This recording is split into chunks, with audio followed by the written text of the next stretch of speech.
So guys start करते हैं आज का वीडियो। आज के वीडियो में हम लोग डिस्कस कर रहे हैं कि अगले वीक में मोमेंटम कहाँ पे हो सकता है और इस वीक में मैं क्या प्लान कर रहा हूँ ट्रेड करने के लिए। हालांकि मैंने अपना ट्रेड ले लिया according to my system, but मैंने जो ट्रेड लिया वो मैं एक्सप्लेन भी करूंगा आप लोगों के साथ। ठीक है, तो चलो सबसे पहले निफ्टी पे थोड़ा सा नजर देख लेते हैं एंड देखते हैं कि ये क्या मूव कर सकता है। तो अगर आप वीकली टाइम फ्रेम पे जाके देखोगे तो आपको निफ्टी में एक चीज दिख रहा होगा कि निफ्टी में वीकली टाइम फ्रेम पे एक इनसाइड कैंडल बना हुआ है, करेक्ट।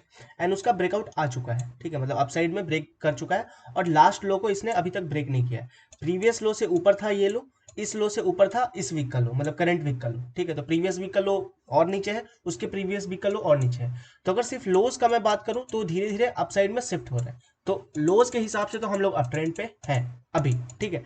तो हम लोग वीकली टाइम फ्रेम से क्या कंक्लूड कर सकते हैं, जब तक मार्केट इस लो के नीचे नहीं जाता तब तक एटलीस्ट शॉर्ट नहीं करना है, ठीक है। तो अगर आपको शॉर्ट करना है तो यहां से आप एक कंक्लूजन लेके जाओ, ठीक है।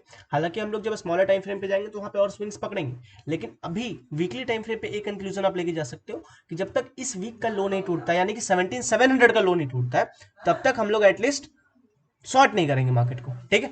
अब चलो, अब थोड़ा सा हम लोग इसको और स्मॉलर टाइम फ्रेम पे ब्रेक करके देखते हैं कि और कुछ देखने को मिल रहा है हम लोगों की नहीं, ठीक है। अगर स्मॉलर टाइम फ्रेम पे आप देखिएगा तो अगेन जो दो कंसेक्यूटिव ग्रीन कैंडल्स थे उसका भी लो डिफाइंड हो रहा है, तो कुछ खास नहीं, मैं इसको यही मानूंगा यार कि एक रैली है, उसका करेक्शन है, उसके बाद फिर से हम लोग कंटिन्यू कर सकते हैं, नॉर्मल करेक्शन होना बनता है। अगर मैं फिबोनाची भी लगा के देखूँ ना, ठीक है, देखो अगर मैं यहाँ से भी बात करूँ ना कि एक एक स्विंग यहाँ से ट्राई किया यहाँ तक का, फिर ये करेक्ट किया, फिर ये ऊपर गया, यहाँ से फिर से करेक्ट कर रहा है, सिंपल। तो जिस तरह से ये स्विंग डिफेंड हुआ था, हो सकता है ये वाला स्विंग भी डिफेंड हो जाएगा, कोई बड़ी बात है नहीं, ठीक है।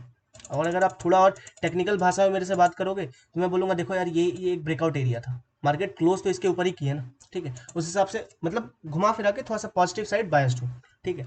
अब थोड़ा सा मैं अगर फिबोनाची लगा के देख लूँ यहाँ से यहाँ तक का, ठीक है, अगर मैं यहाँ से यहाँ तक का फिबोनाची लगा के आपको देखूँ तो आपको दिख रहा होगा 0.61% से रिजेक्शन लिया है और 0.5% के ऊपर बंद हुआ है। तो 0.61 से रिजेक्ट होकर 0.5% के ऊपर है, तो ठीक है, 50% का एक करेक्शन कोई बहुत बड़ा करेक्शन नहीं होता है। तो अगर मैं डेली टाइम फ्रेम पे बात करूँ, वीकली पे समझ में आया कि जब तक लास्ट लो नहीं यानी 17,700 नहीं टूटता हमको शॉर्ट नहीं करना है। अगर मैं डेली पे बात करूँ तो एक इंपॉर्टेंट लो लगा के आया है, अगर डेली टाइम फ्रेम पे इसके नीचे भी जाता है तो आप एक शॉर्ट टर्म में थोड़ा सा डाउनसाइड का पोजीशन आप ले सकते हो, कोई बड़ी चीज नहीं, क्योंकि 50% के नीचे अगर करेक्ट करता है तो फिर थोड़ा सा प्रॉब्लम होगा। फिर हम लोग बोलेंगे कि ठीक है यार ऐसा गया और फिर ऐसा आने का कोशिश कुछ कर रहा है, ट्रेंड चेंज हो रहा है। अभी मैं प्योर टेक्निकल एनालिसिस आपको करके दे रहा हूँ, ठीक है। बाकी घुमा फिरा के देखो मैं सिस्टम पे ही वर्क करता हूँ, लेकिन एक टेक्निकल पॉइंट ऑफ व्यू से मैं आपको दिखाना चाह रहा हूँ कि हाँ मार्केट में टेक्निकली क्या हो सकता है। बाकी हम लोग फिर अपना प्रोबेबिलिटी पे खेलेंगे, अपना खेलें, ठीक है। सो टेक्निकल लैंग्वेज में मार्केट अभी थोड़ा सा, एक मिनट, टेक्निकल लैंग्वेज में मार्केट अभी थोड़ा सा बुलिश है। अगर इस लो को ब्रेक करती है जो कि है 17,885 का, तो हम लोग लास्ट वीक के लो को टेस्ट करने आ सकते हैं 17,700, और वो ब्रेक हो गया तो फिर हम लोग कंप्लीट डाउन ट्रेंड में शायद चले जाएंगे, डाउन ट्रेंड में नहीं भी तो एक शॉर्ट टर्म करेक्शन लेने चले जाएंगे, जो कि 2-3 वीक का करेक्शन हो सकता है, ठीक है, जो एक पैनिक फॉल टाइप क्रिएट हो सकता है, लेकिन अभी ऐसा कुछ है नहीं। तो हम लोग डेली टाइम फ्रेम पे से क्या कंक्लूड किए कि कम से कम जो प्रीवियस डे का लो है वो बहुत इंपॉर्टेंट है। आवरली टाइम फ्रेम पे अगर आप चलोगे तो सेम सिमिलर पैटर्न आपको दिख रहा होगा कि यहाँ पर थोड़ा सा ऐसा पैटर्न, कुछ डाउन ट्रेंड वाला पैटर्न बन रहा है, ठीक है। ये लो बहुत इंपॉर्टेंट है, अगर इसके नीचे जाता है तो फिर हम लोग शॉर्ट करेंगे। और फिर कहाँ लास्ट स्विंग यहाँ तक आप देख सकते हो, ये तो बहुत छोटा हो जाएगा क्योंकि 17,883 से आप 17,800, तो कम से कम लास्ट स्विंग आप यहाँ तक ला सकते हो। इसको हटा दो, ये ऐसे ही मैंने बना दिया, ठीक है, इसको हटा दो। अगर लास्ट स्विंग ब्रेक होता है ये वाला, देखो ये वाला एरिया अगर ब्रेक होता है तो आप लोग यहाँ तक आराम से आ सकते हो, 17,750 तक आ सकते हो, ठीक है। फिर 50 पॉइंट करेक्ट है यार, फिर 50 पॉइंट वेट कर लेना। अगर 17,700 भी टूट गया तो फिर वीकली टाइम फ्रेम वाला ही टूट जाएगा, तो फिर कहानी अलग हो जाएगा। तो अगर ये ब्रेक होता है, टेक्निकल भाषा एकदम, अगर ये ब्रेक होता है तो हम लोग 17,750 तक आएंगे, उसके नीचे जा रहा है देन फिर हम लोग पूरा स्लिप कर जाएंगे, बहुत नीचे स्लिप कर सकते हैं। लेकिन अभी थोड़ा सा लग रहा होगा निगेटिव कि हाँ मार्केट थोड़ा सा स्टिफ फॉल ले रहा है, अंदर आ रहा है, डाउन साइड आ रहा है, लेकिन कहाँ से टर्न अराउंड हो जाएगा यू डोंट नो। हो सकता है ये ब्रेकआउट एरिया आपको दिख रहा हो और ब्रेकआउट एरिया पे ही सपोर्ट लेके लगभग खड़ा है मार्केट। तो ब्रेकआउट को आप तब तक फेल मत मानो जब तक वो लास्ट स्विंग क्रॉस ना कर दे डाउन साइड में। अगर ये सच में ब्रेकआउट फेलियर है, अगर इसको आप एक ब्रेकआउट फेलियर मानना चाहते हो, तब मानना जब ये लास्ट स्विंग को भी होल्ड नहीं कर पाएगा और नीचे काटता जाएगा, ठीक है। अभी एक जेन्युइन ब्रेकआउट है, नॉर्मल करेक्शन है, नॉर्मल प्रॉफिट बुकिंग है, ठीक है। ऐसा मैं क्यों बोल रहा हूँ, क्योंकि रिलायंस बहुत स्ट्रेंथ दिखा रहा है। अगर आप ध्यान से देखो, और रिलायंस का बहुत बड़ा रोल है निफ्टी में अभी। रिलायंस नीचे आने को रेडी नहीं है, रिलायंस बहुत स्ट्रेंथ के साथ जा रहा है। बाकी कितनों गिरा लो यार मार्केट में, सारे स्टॉक्स को आप फॉल कराते रहो, अगर रिलायंस खड़ा रह गया तो फिर निफ्टी बहुत बड़ा फॉल नहीं करने वाली है, 10% का वेटेज है, ठीक है। तो रिलायंस को भी अगर अगर रिलायंस नीचे आने लग गया फिर निफ्टी गिरेगी। अदरवाइज निफ्टी अगर ध्यान से देखो ना, आपको सीधा डिफरेंस दिख रहा होगा। निफ्टी कितना फॉल की, 0.5%। बैंक निफ्टी कितना फॉल की, 1.2%। कितना बड़ा डिफरेंस है सिर्फ एक रिलायंस की वजह से। और सिर्फ रिलायंस पॉजिटिव में खड़ा है, बाकी सारे देख लो मेजर मेजर स्टॉक्स गिरे हुए हैं, ठीक है। तो रिलायंस की वजह से निफ्टी थोड़ा सा पॉजिटिव टेरिटरी में आपको दिखेगी, ठीक है। अभी टेक्निकल लैंग्वेज सब खत्म हो गया। इंट्राडे में क्या करना है, अब मैं इंट्राडे ज़्यादा प्रेफर नहीं करता हूँ। इंट्राडे में आपको जो तुक्का मारना मारते रहो। मुझे इंट्राडे का गेम अब थोड़ा सा मेरी समझ के थोड़ा सा बाहर है कि क्या करना चाहिए क्या नहीं करना चाहिए। वहां पे मुझे लगता है कि तो कहीं खेल लो, फिर प्रोबेबिलिटी के ऊपर ही खेल लो, कुछ भी कर लो, कोई एक दो सिस्टम बना के उस पर ट्रेड करो। बिकॉज इंट्राडे में आप प्योर अपने इंस्टिंक्ट्स पे खेलते हो, वहां पर आप बहुत ज़्यादा कुछ कर नहीं सकते हो। बहुत ज़्यादा टेक्निकल लैंग्वेज वहाँ पे ज़्यादा काम नहीं आएगा, टेक्निकल नॉलेज उतना काम नहीं आता। वहाँ पे आप इंस्टिंक्ट्स एंड गट्स पे खेलते हो कि हाँ ठीक है मुझे लग रहा है कि ऐसा हो सकता है। एनीवे, इसका ये मतलब नहीं इंट्राडे में पैसे नहीं बनते, बनते हैं।